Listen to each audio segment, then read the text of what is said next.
to intro us, or do you want me to? You can. Okay. Yes.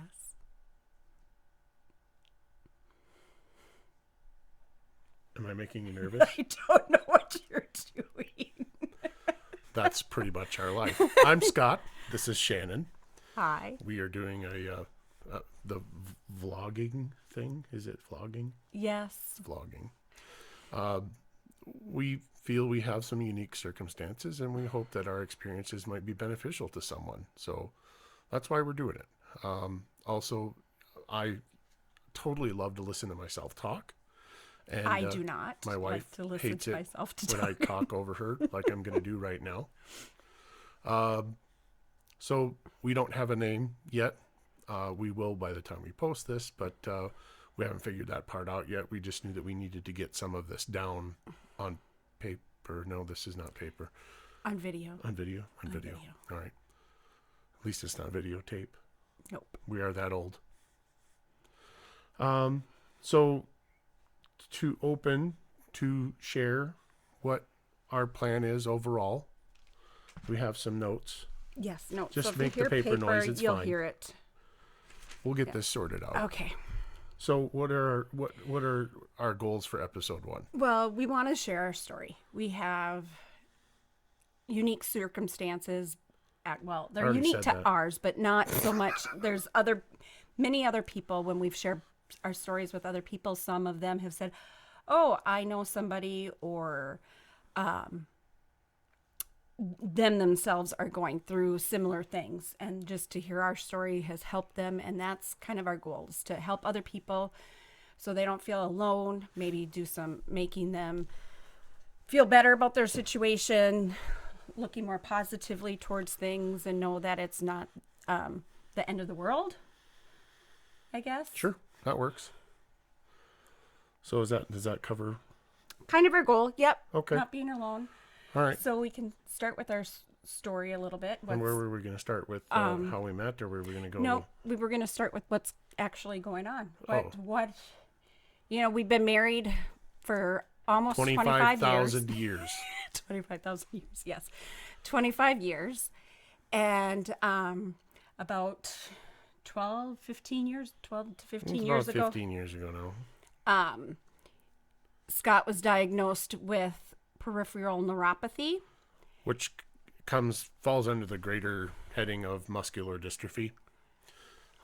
So it's what I have is a very slow moving but very painful and long degradation of the long nerves. So anything that goes out to your hands and feet. As my situation sits right now, I currently have no feeling from just below my elbow down to the tips of my fingers, and below my knees to my toes. I don't feel much of anything. I start getting some feeling around in my elbow and above my knee, but I have no feeling. So it makes it difficult for me to do pretty much anything and everything. Like, I have difficulty with preparing food, dressing myself, personal care, anything that requires manipulation of anything with your hands, feet, or fingers or toes. So being a heavy equipment mechanic by trade, that meant I didn't have... Excuse me. We can edit that out. Being a heavy equipment mechanic by trade means that I no longer had a job.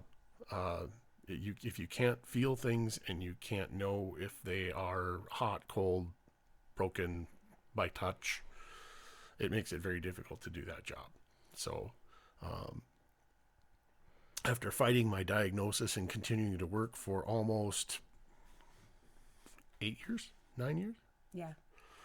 About 8-9 years. I'm estimating because I don't want to remember details like that, because that's not the important thing to me. I lost my last job due to failure to perform, and I understood why. Unfortunately, in that circumstance, I was in denial that I would probably never work again, and it took me a good 6 months to even determine that I should apply for a disability at that point. But we started to apply for disability right away, but you fought at every step. Well, yeah, I'm a fighter, not a lover. I did. I was in denial, and that's the reality of it. Is I just did not want to be that person that was living off of the system and not contributing. So it took a while for me to accept that, and even after accepting that, there was still a lot of me learning to accept that I was never going to be the provider for my family again. Yes, the disability comes through my name, and yeah, it goes into my bank account, but I'm literally being told by the government, you're so unsafe that we're going to pay you to stay home, which is not it's never a great feeling. And I think that's something that I think a lot of people don't acknowledge, is that even just hearing that hump and that hurdle is a lot to get over. Especially at 42 years old. Yeah. That you were at the time. Yeah, I was 42. I still had a good 20 years to work. I had to accept that that wasn't a reality for me. So over the last, it'll be 7 years this October. Over the last 6.5 years, I have gone through massive depression, trying to relearn some stuff every day. I'm going to warn you, we're going to be blunt about stuff here. I'm not going to hold anything back. I'm going to try not be, what's the word I'm looking for? I'm not going to be ugly, but I'm also not going to pull punches. I'm not going to candy coat. There we go. I'm not going to candy coat anything for you. We are here. We want to share our story of how it's affected him, but also how it's affected our family some. So we will try to get our children, who now are all adults now. Our youngest just turned 18, but how it affected them growing up, how it affected our relationship and different things. We have a relationship? Yes, unfortunately we do. I didn't know I was married until last year. So, a lot of things, how we deal with things is we do use comic relief, I guess, for lack. If we can't you could laugh just about reduce that to one word and say we use humor. If we can't laugh about the situation, I think then you end up crying and focusing on just,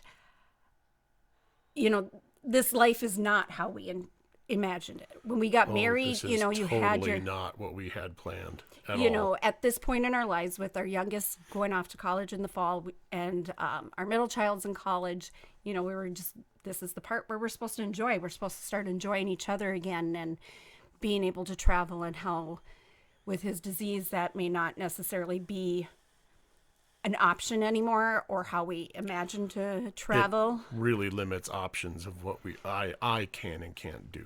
And we are planning on going on a trip this summer, so we're going to probably do some taping at that time too, and sharing that. Some of that, but ups and downs and failures and successes. I don't know.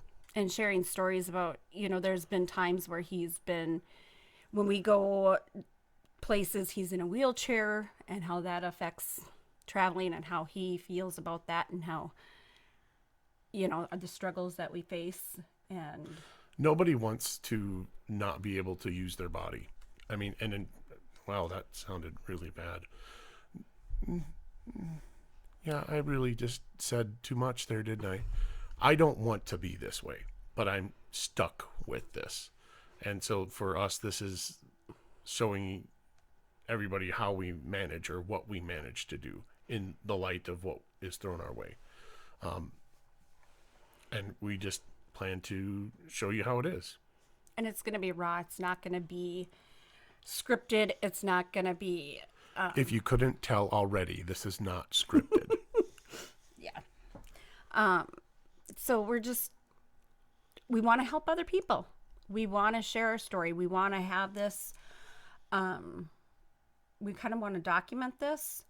And it is a very big struggle for me to share because I'm not a person. I'm a private person. She's camera phobic is what it boils down to. And it just being this real with people that I do not know. But It's judge us. That's fine. Whatever. I'm here. I exist. I'm going to do what I need to do. I think for that, this is our first episode. It's just an intro. I'm Scott. I'm Shannon. And we'll close there. We'll see you next time. Thanks.